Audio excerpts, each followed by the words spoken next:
Frères et sœurs bien-aimés,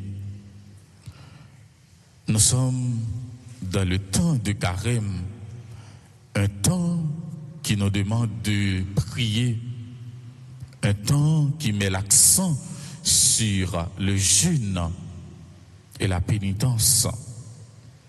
Le carême nous est donné pour ouvrir nos cœurs en cheminant vers Pâques.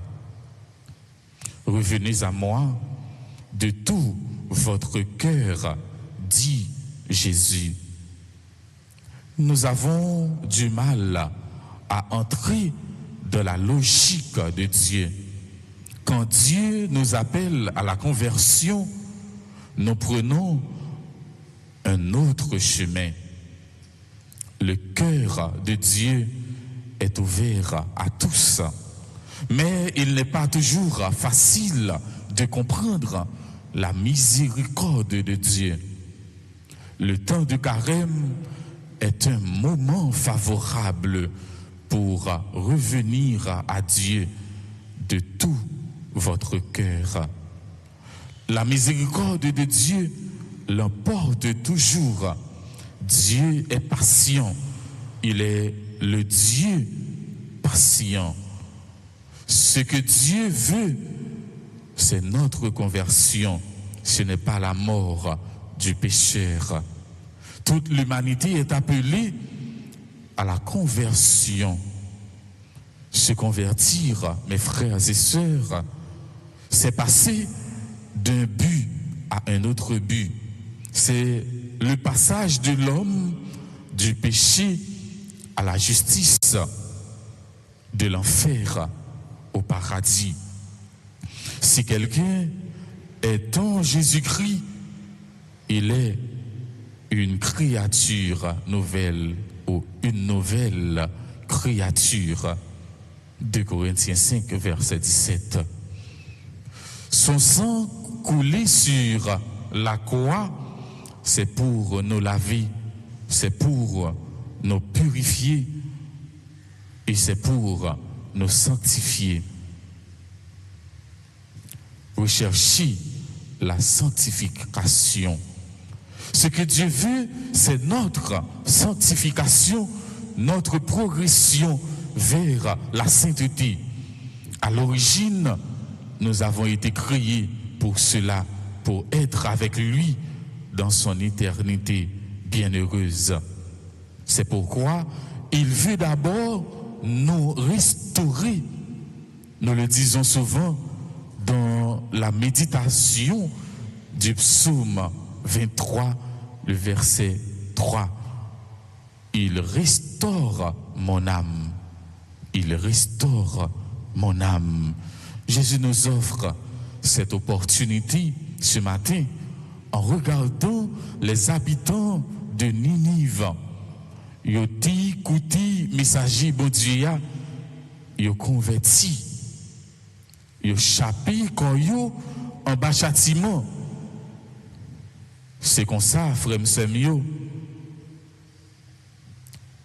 pour moun qui converti et qui mettait confiance li dans bon Dieu, malheur pas privé là. Pour moun qui converti, qui mettait confiance dans bon Dieu a protégé pour aucun malheur pas arrivé là.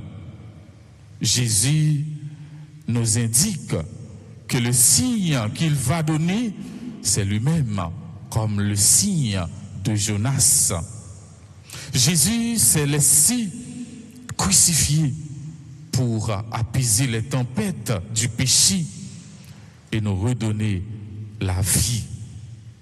Comme Jonas a vécu 3 jours dans le ventre de la baleine, Jésus a vécu dans le ventre de la terre avant de ressusciter.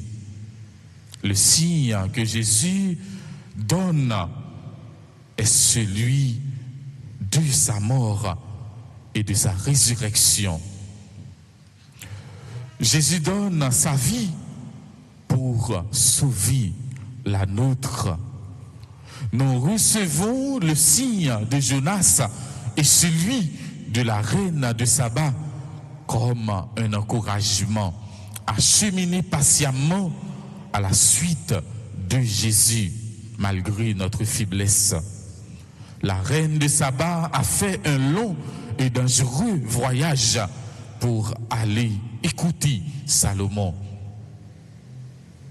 Et ou même, qui sacrifice ou fait pour écouter parole, bon Dieu, y a pour mauvais sang qui dans le cœur là capable de couler. Qui sacrifice ou fait?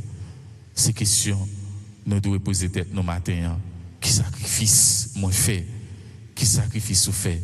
Qui sacrifice nous fait pour nous capables d'écouter parole, bon Dieu, pour mauvais sang qui dans le cœur nous est capable de couler. C'est tout le temps à chanter ça dans un chant acclamation. Qui sacrifice, frère Samuel, nous fait matin. Si la conversion est une décision personnelle, elle est aussi communautaire. Dans la prière, le jeûne, le Seigneur se laisse trouver, chercher le Seigneur tant qu'il se laisse trouver. Isaïe 55, verset 6. Mes frères, mes sœurs, apprenons à chercher le Seigneur à temps et à contre-temps. Avant nos prochers, devant table eucharistique là, devant l'autel grand maître là, faisons rétrospection, plongez dans les ténèbres de notre passé, pour mettre toute méchanceté dehors, pour nous mettre dehors tout ça qui empêche nous rencontrer avec Jésus, tout ça qui empêche nous vivre dans sincérité, dans honnêteté, ensemble avec bon Dieu. Quand nous nous sentons loin de Dieu, soyons capables de pleurer, de nous lamenter. Soyons capables de pleurer, de nous lamenter quand nous nous sentons loin de Dieu. En ce temps de grâce, purifions-nous de toute souillure de la chair et de l'esprit qui peuvent nous empêcher de voir Dieu, de contempler Dieu face à face. Que le renoncement imposé à notre corps porte en chacun de nous des fruits spirituels. Amen.